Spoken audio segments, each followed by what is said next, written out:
人生中嘅萬事係源於眾人心靈嘅認知，接觸大自然中嘅五行元素，產生共鳴，令人衍生咗各種嘅諗法做法，同喺互動時呈現出各種言行舉止，而組成各種形形色色體制景象嘅過程。我哋又要如何從呢啲形形色色體制景象組合嘅過程中區分出佢哋以五行屬性相同嘅法則與特性？喺生活嘅常態中，眾人各種形形色色體制景象組合嘅過程中，同五行屬性嘅法則與特性到底隱藏住點樣息息相關嘅奧妙關係？我哋生活嘅常態係由五組萬事形式體制嘅景象組合所形成，分為人一組形式體制嘅景象，人組織形成社會，社會就係第二組形式體制嘅景象。為咗維持社會嘅秩序而衍生咗各種嘅規則同教育嘅體系，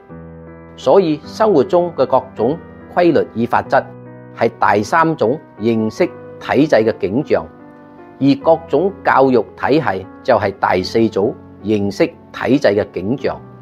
再加上喺眾人心靈中潛藏住各種形形色色嘅愛，呢啲形形色色嘅愛就係第五組形式體制嘅景象。我哋生活嘅常態就係由呢五組萬事形式體制嘅景象組合所形成。到底喺生活嘅常態中，呢五組萬事形式體制景象嘅組合又係如何以五行屬性嘅法則同特性嘅含義相同？第一組人形式體制中嘅景象屬性相同於木元素，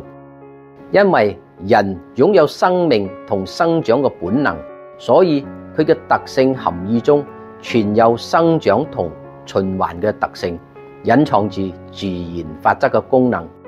所以呢種形式體制中嘅景象特性嘅含義屬性相同於木元素。第二組社會形式體制中嘅景象屬性相同於火元素，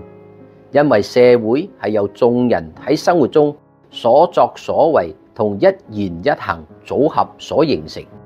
而眾人喺社會中互動時會產生各種嘅摩擦與衝突，喺過程中就會散發熱能嘅頻率震動，隱藏住成長法則嘅功能。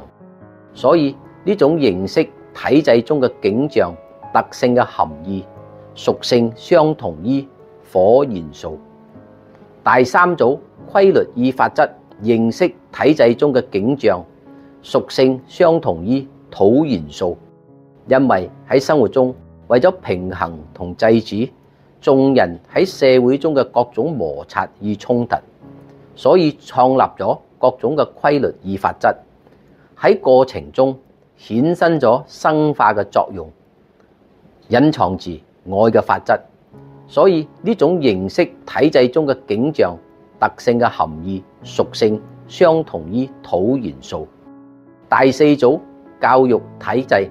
形式中嘅景象屬性相同於金元素。由於要令人人遵守生活中規則嘅精神，而創立咗各種教育嘅體系。教育係要靠時間嘅熏陶沉澱人嘅思想，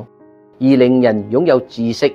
過程中經過時間嘅熏陶同沉澱，令人領悟學識，隱藏住吸引力法則嘅功能。所以呢種形式體制中嘅景象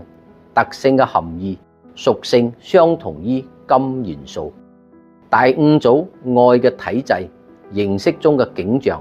屬性相同於水元素。愛係做人嘅基本，愛心衍生對人包容同諒解嘅行為，過程就猶如水元素中呈現住滋潤同分解嘅作用，隱藏住平衡法則嘅功能。所以呢呢種形式體制中嘅景象特性嘅含義屬性相同於水元素。喺我哋嘅生活常態中，呢5組萬事形式體制景象嘅組合，就係以呢5種屬性嘅法則以特性嘅含義作為區分五行嘅屬性。而呢5組形式體制景象組合嘅過程中，同樣都潛藏住相生相克嘅規律同相輔相成嘅法則。